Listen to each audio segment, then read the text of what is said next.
Good evening. Today is December the 4th, and I'm going to do part two about the Euphrates River.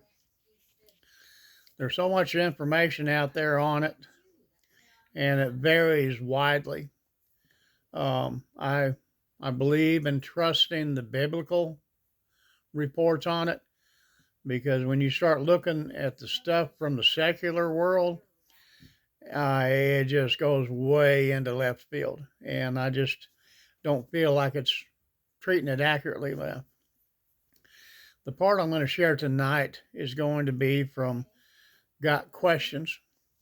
And when I queried about the Euphrates River, it came up with the Euphrates River, long part of the area known as the Fertile Crescent, is a significant landmark in Scripture and valuable resource in the Middle East as it runs through Turkey, Syria, and Iraq. Over the past few years, the water level of the Euphrates has dropped dramatically.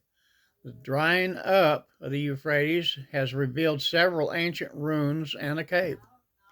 Some people are quick to point to the drying riverbed as a fulfillment of the Bible's end-time prophecies. Two passages in the Bible predict the drying up of the Euphrates. The first prediction is part of lengthy oracle against Babylon. God pronounces judgment against Babylon's officials and wise men, and against its false prophets, warriors, horses, chariots, and treasures. Then God says, "A drought on her waters, they will dry up, for it is a land of idols. Idols that will go mad with terror."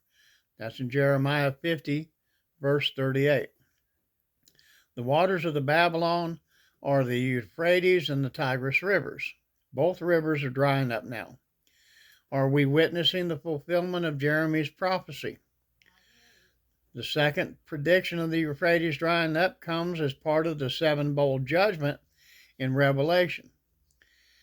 And before I go on further, the question that they just asked, if we're witnessing the fulfillment of Jeremiah's prophecy, if you look at what's prophesied in Revelation, which I'm going to cover, you have to realize that there's multiple things that are going to take place all during this time that is written in the Bible. It's not just going to be, oh, the river's going to dry up and it's going to be the end of the world. No, there's going to be a series of things, and that's what we have to be watching for. As I was saying, the second prediction is of the Euphrates drying up comes as part of the seven-bowl judgment in Revelation, the judgments of the 7-year tribulation, starting with the seven seals in Revelation 6, 1 through 17, and verse 8, 1 through 5. Continue with the seven trumpets in Revelation 8, 6 through 9, 21, and 11, 15 through 19. And end with the seven bowls in Revelation 16, verses 1 through 21. The bowl judgments come at the end of the tribulation, and they are so destructive, if they continued, all human life would perish, according to Mark 13, verses 19 and 20. So, the sixth bowl judgment, the penultimate judgment of the tribulation, is the drying up the Euphrates River. Revelation 16:12 says, "The sixth angel poured out his bowl on the great river Euphrates, and its water was dried up to prepare the way for the kings from the east." This prophecy not only identifies the judgment, but it also gives the reason for it. So a great army from the east can cross the Euphrates unimpeded. Next, the kings of the earth gather to the place in Hebrew called Armageddon, Revelation 16:16. At that point, Jesus returns, and the battle fought at Armageddon will result in all God's enemies being destroyed. Revelation 16, verses 17 through 20, and verse 19 11 through 21. A key event leading up to the Armageddon is the drying up of the Euphrates, as we witness the setup for the fulfillment of a major end times prophecy. Concerning Jeremiah's prophecy that the Euphrates River will dry up, there are several possibilities. The prophecy was fulfilled by military action in 539 BC when the Persian king Cyrus conquered Babylon. According to the Greek historian Herodotus, Cyrus diverted the water of the Euphrates enough to allow his army to enter through the channels under the city walls. The prophecy was fulfilled by drought at some unknown time. The prophecy is being fulfilled now as the Tigris and Euphrates rivers are diminishing.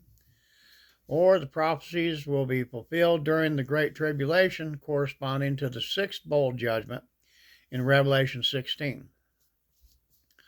The prophecy has a double fulfillment, once in the past and again in the future during the end times. Concerning John's vision that the Euphrates will dry up, that we will have a future fulfillment, the current drying up of the Euphrates is not related to the prophecy of Revelation 16:12 for these reasons. The sixth bowl judgment comes near the end of the tribulation. Before the sixth bowl, the Antichrist will rise to power, the two miracle-working prophets will preach, and many terrible judgments will occur. We are not in the tribulation now. According to Revelation 18:17 through 19, Babylon in the end times will do much commerce by ship, suggesting that the rivers in that area are freely flowing during the tribulation, at least for a while. The supernatural drying up of the Euphrates in Revelation 16:12 allows an army from the Orient to march westward. No such army is threatening Israel now. When it comes time for the Battle of Armageddon, the Euphrates will indeed dry up. The current water level of the Euphrates, the revealing of ruins and caves, etc., has nothing to do with Revelation. That simply hasn't happened yet. So, a lot of information there, but I hope it helps clear things up. So, pray blessings over each and every one of you. I love y'all, and I will talk to you tomorrow.